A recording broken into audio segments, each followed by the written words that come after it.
Many years ago, Aion created Atreia. Atreia was a beautiful planet. Life flourished in the inner side surface of the planet, as Aion had constructed every mountain, valley and continent on the planet. Aion took shape of a colossal tower that became known as the Tower of Eternity. This wondrous structure pierced the sky and connected one side of the world to the other. The Tower of Eternity provided everything for a happy life.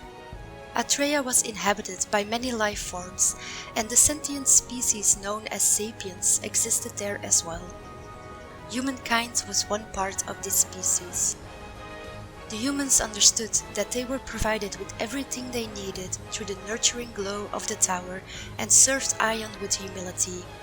In return, Aion had created the Drakan, a mighty race to protect the planet's population from its natural dangers. Peace coated ancient Atreia, and life prospered for thousands of years under this arrangement. But the Drakan were not as they seemed. Deep in their souls, one of the most dangerous wishes started stirring, feeding a longing, a thirst for power. The Drakan started to grow tired of their roles as protectors. As they were a mentally and physically superior race to all of sapiens, they started to grow more violent, driven by the idea to conquer everything in their path. The Drakan's obsession with power threatened the Tower of Eternity by demanding godlike powers from Aion for their years of service. Aion refused, and the Drakan decided to obtain power through their own means. As time passed, the Drakan's thirst for power grew stronger, and Atreia was no longer the peaceful planet it was. Entire species were massacred or enslaved to be used against the humans, who were the only species on Atreia that fought violently against their enemies. The Drakan grew in numbers in their campaign against the races of Atreia, which nurtured their feelings of confidence and pride. Then one day, a particular Drakan found a source of power outside of Aion's reach. Phrygian, the first Drakan to ascend into an empowered version of himself, became the ruler of his race. Under his command, the Drakan were no longer creatures of Aion and named themselves the Balor. Phrygian had accepted the role of Dragon Lord, which was a definite declaration of war against the rest of Atreia.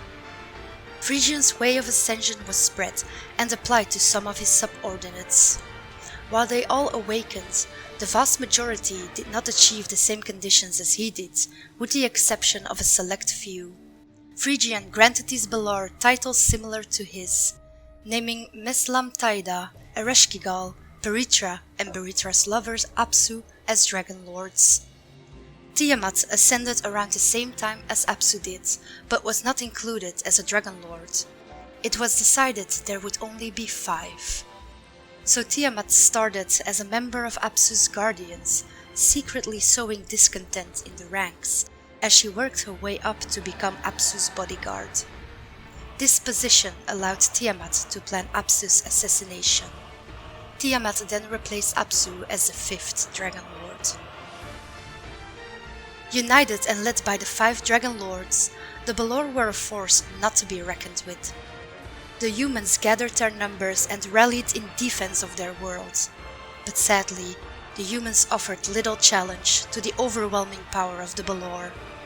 Thousands and thousands of humans were slaughtered in the war to conquer the planet. Aion, overseeing all of this, couldn't bear to look at the destruction of his world, and created an elite group of 12 guardians that became known as the Empyrean Lords. These lords took over the tasks of the Drakan to assist the humans in protecting the Tower of Eternity and to restore order in Atreia. To help the humankind, Aion created Ether, an energy source with unlimited potential for the Empyrean Lords to use. Certain humans underwent a physical and spiritual transformation known as Ascension, where they became infused with the power of Ether. Massive wings would erupt from the backs of these humans, gifting them the power of flight, and thus Devas were born. Their numbers kept increasing over the years, under the watchful eyes of the Empyrean Lords, who led the Devas into battle against the Balor forces. But the Balor were strong opponents, especially now they were organized and led by their Dragon Lords. The conflict between the forces of Atreia and the Dragon Lords soon escalated from isolated battles into a full-scaled war, which we now know as the Millennium War. In hopes of protecting itself from the Balor, Aion manifested an etheric field around the Tower of Eternity and the surrounding area. This etheric field was unbreakable, and after numerous attempts, the Balor decided if they can't get in, they will lure them out by attacking anything outside the field. The war raged on the outskirts of the field, where Devas and Empyrean Lords fought bravely against their enemies. But both sides realized soon the situation was futile. The Balor couldn't enter the field to destroy the tower, and the Empyrean Lords with their Devas couldn't go outside the etheric field for too long to ensure a victory.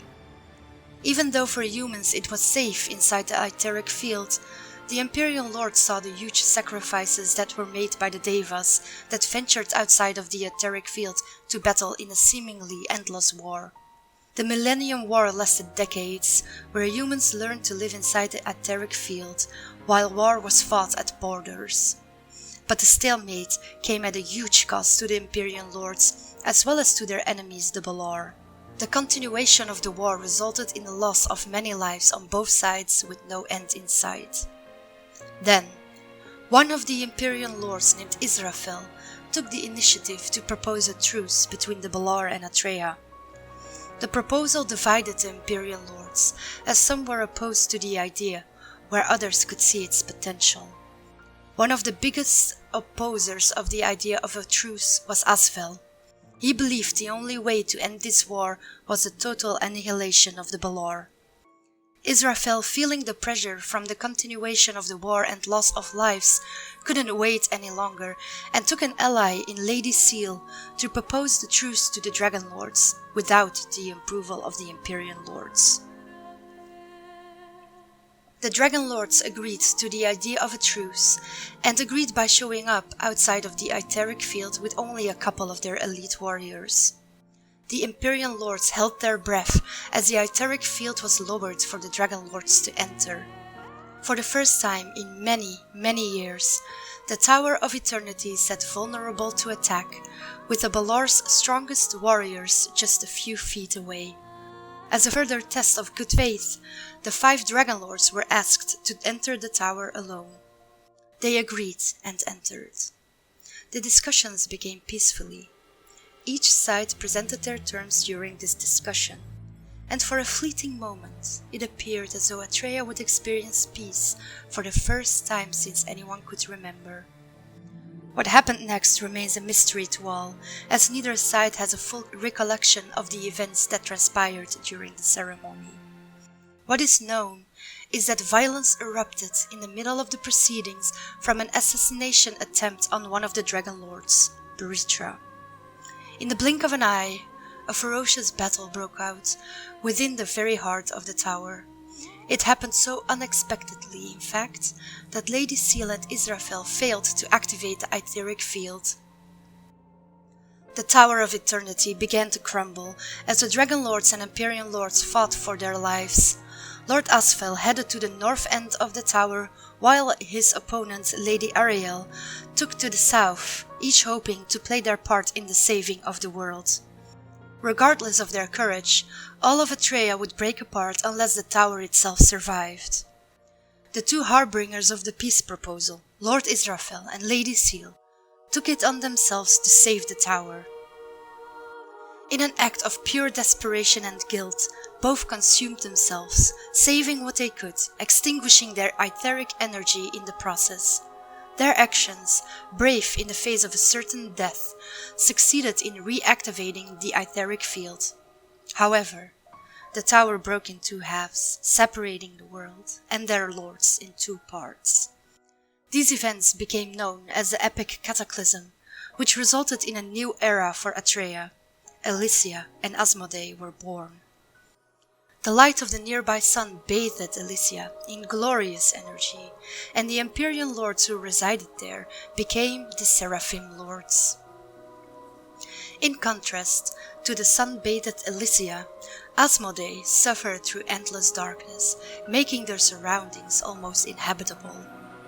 The Empyrean lords on this half of Atreia renamed themselves as the Shedem lords, with Asfel as their leader.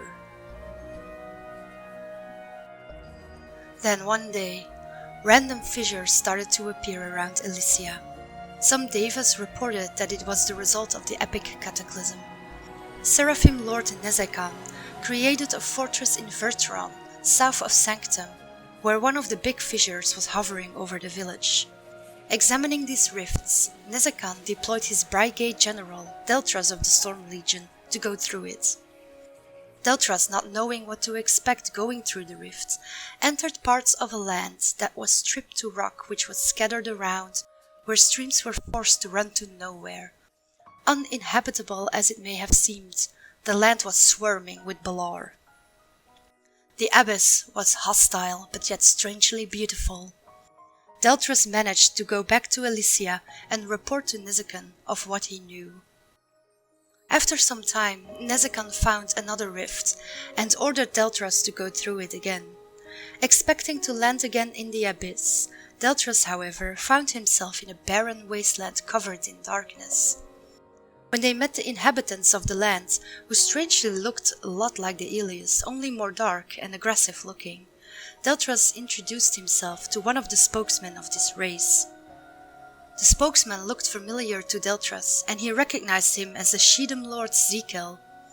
Deltras, connecting the dots, realized they found the Asmodeans, who were blamed for the Great Cataclysm. Deltras took the first blow, but he and his legion were no match to a Shedem Lord. Deltras turned the fight around towards the Asmodeans and started a lifelong war. Deltras was struck down, and his legion was forced to withdraw back to Elysia. Only a few of his legion made it through the rift, leaving the rest behind in Asmodee to be slaughtered. The Seraphim lords were furious and declared war on Asmodee, in the abyss and everywhere else. Since that day, no Ilias showed mercy towards their opposed race, the Asmodeans. Hearing that Ilias were coming into Asmodee through unexpected rifts, the Shedem lords wanted revenge for the trespassing of their land, and thus the endless war between Ilias and Asmodeans began.